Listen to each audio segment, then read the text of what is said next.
जय हिंद दोस्तों। आज हम लोग जानने वाले हैं गंगा नदी तंत्र के बारे में। इसके पहले सिंधु नदी तंत्र के बारे में हमने पूरा पढ़ा दिया है। गंगा नदी का उद्गम कहाँ से हुआ है, सबसे पहले आप लोग ये बताइए। आपकी जानकारी के लिए बता दें, गंगा नदी का उद्गम आज तक हुआ ही नहीं है। वो दो नदियों के मिलने से बनी है गंगा नदी। ठीक है, आज हम लोग पूरा गंगा नदी के बारे में डिटेल में पढ़ेंगे कि गंगा नदी कैसे कैसे बनती है। तो दोस्तों, सबसे पहले हम लोग जानते हैं कि गंगा नदी तंत्र ये भारत का सबसे बड़ा नदी तंत्र, तो लिख सकते हैं सबसे बड़ा नदी तंत्र है। ठीक है, सबसे बड़ा नदी तंत्र तंत्र। और दूसरी बात, अगर गंगा नदी के बारे में जाना जाए तो सबसे बड़ा जल ग्रहण क्षेत्र गंगा नदी का है। सबसे बड़ा जल ग्रहण क्षेत्र किसका है? गंगा नदी का। अच्छा, तीसरी बात अगर बात करते हैं तो गंगा नदी का उद्गम होता नहीं है, ये दो नदियों से मिलकर बनी है। कौन सी है? भागीरथी और अलकनंदा। भागीरथी और अलकनंदा।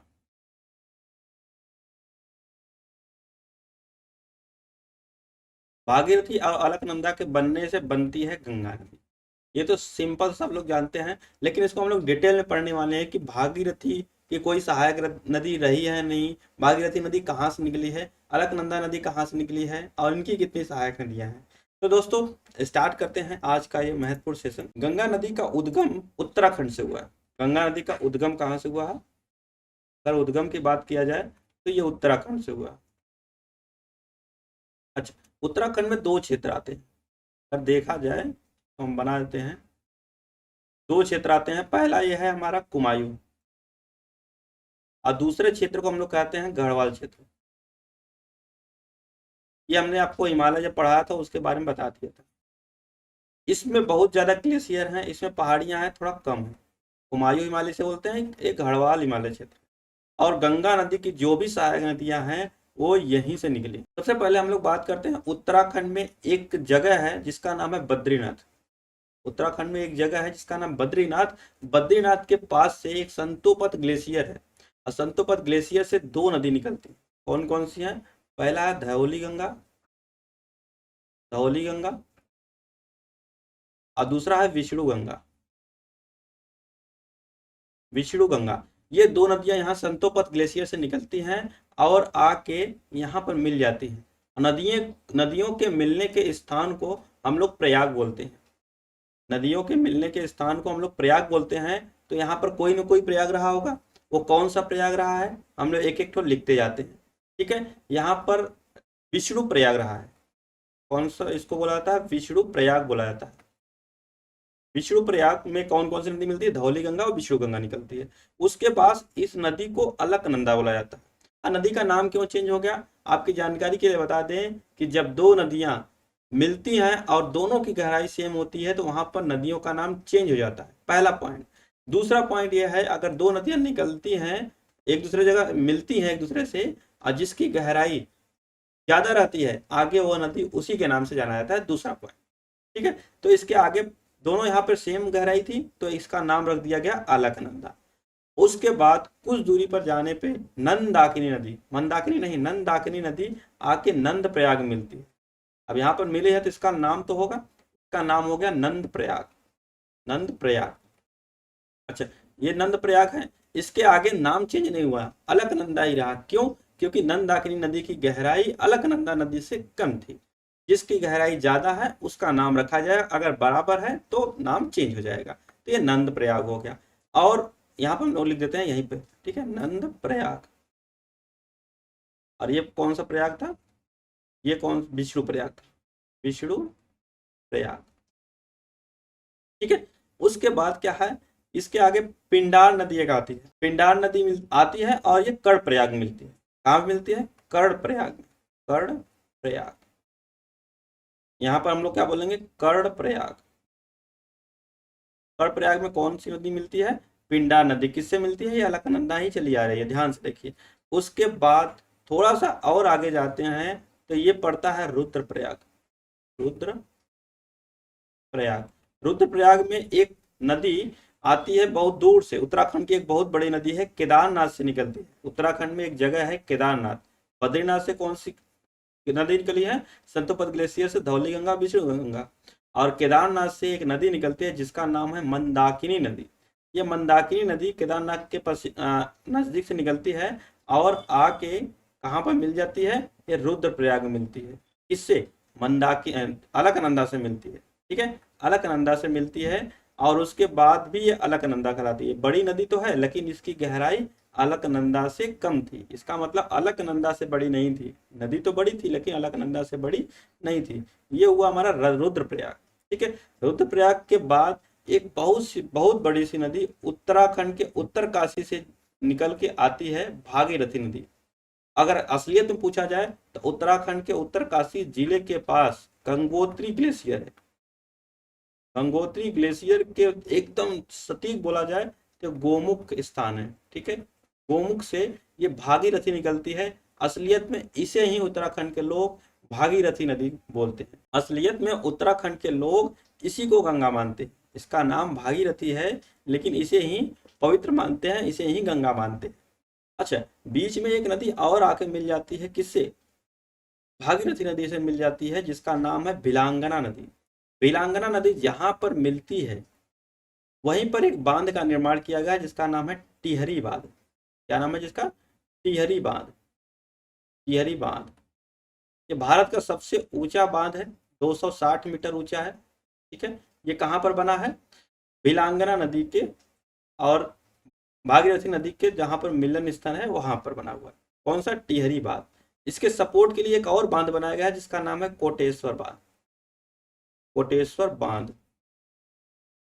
जैसे आप लोग पढ़े होंगे कि सतलज नदी पर एक बांध का निर्माण किया गया है, भाखड़ा बांध।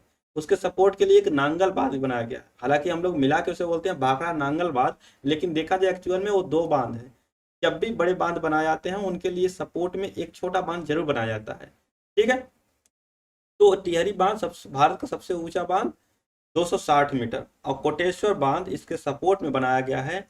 और जब हम बात कर रहे हैं भाखड़ा नांगल बांध की, तो वो सबसे ऊंचा बांध है लेकिन ग्रेविटी वाला है। अगर ग्रेविटी लग जाता है आगे तो सबसे ऊंचा बांध कौन सा है? भाखड़ा नांगल बांध, जिसकी ऊंचाई 225 मीटर है। 260 इसकी है, ये तो ऊंचाई में बड़ा है, लेकिन अगर ग्रेविटी वाला सबसे ऊंचा पूछ लेता है तो भाखड़ा नांगल बांध बोला जाता है, ठीक है।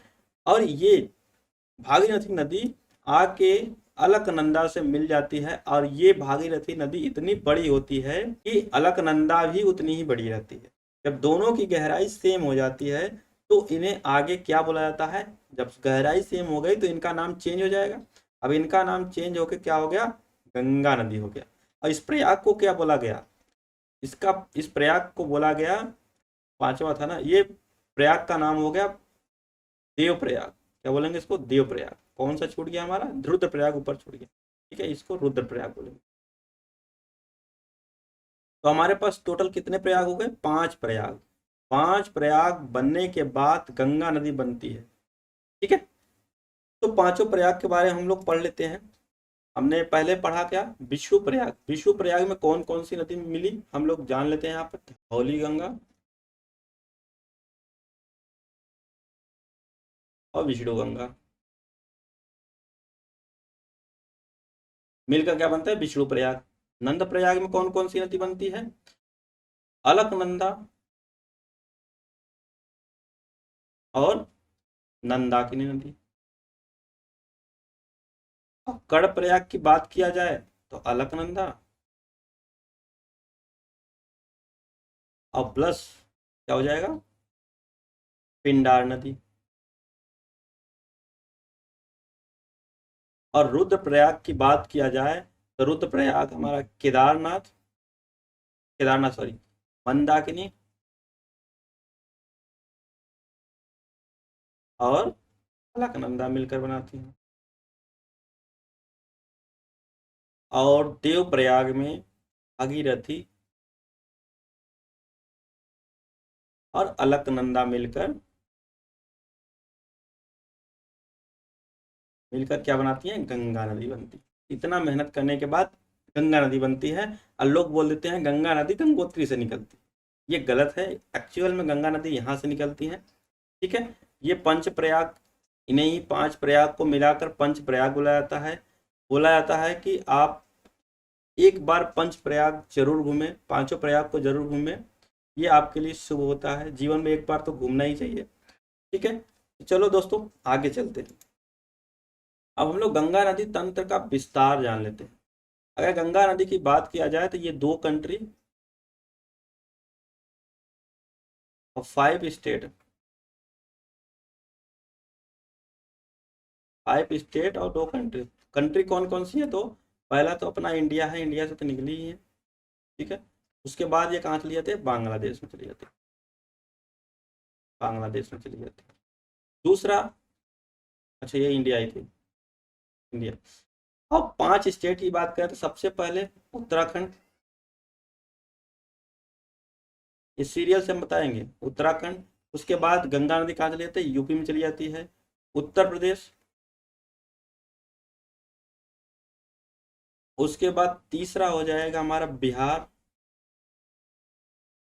और थोड़ा सा झारखंड में चली जाती है। ठीक है, झारखंड।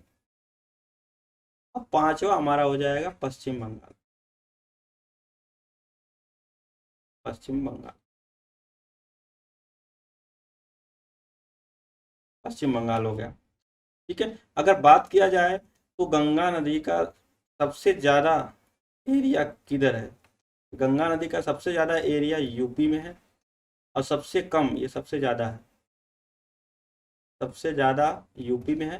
और सबसे कम की बात करते हैं तो ये झारखंड में, झारखंड में थोड़ा सा है, आप मैप में देख सकते हैं, सबसे कम क्षेत्र।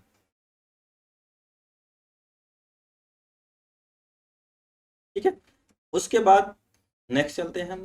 बोला है गंगा नदी का अलग अलग जगह पर अलग अलग नाम। अगर गंगा नदी की बात करते हैं तो अगर इसे देखा जाए उत्तराखंड में, उत्तराखंड में इसे भागीरथी बोला जाता है। और पश्चिम बंगाल में, अगर पश्चिम बंगाल में देखा जाए, पश्चिम बंगाल में गंगा नदी को भागीरथी बोला जाता है। अब बांग्लादेश की बात करते हैं, बांग्लादेश की बात करते हैं तो इसे पद्मा बोला जाता है। क्या बोला जाता है? पद्मा। ठीक है, उत्तराखंड में भागीरथी नदी के नाम से जाना जाता है, पश्चिम बंगाल में भागीरथी नाम से जाना जाता है, और बांग्लादेश में इसे पद्मा बोला जाता है, और बाकी के क्षेत्र में, बाकी क्षेत्र में गंगा नदी बोला जाता है, गंगा नदी बोला जाता है। ठीक है, ये तो रही गंगा नदी के बारे में। तो दोस्तों आज गंगा नदी के पूरा बता दिया हमने कि गंगा नदी कैसे कैसे बनती है, क्योंकि गंगा नदी का उद्गम नहीं हुआ, गंगा नदी बनती है, 2 धाराओं से मिलकर बनी है। हमने पूरा डिटेल में बता दिया आपको। ये वीडियो आपको कैसी लगी? अच्छी लगी हो तो वीडियो को लाइक शेयर एंड सब्सक्राइब कर दीजिएगा। और अगला मतलब कि नेक्स्ट लेक्चर हमारा लेक्चर 2 होगा, और गंगा नदी की सहायक नदियों के बारे में पूरा डिटेल में पढ़ने वाले हैं हम लोग।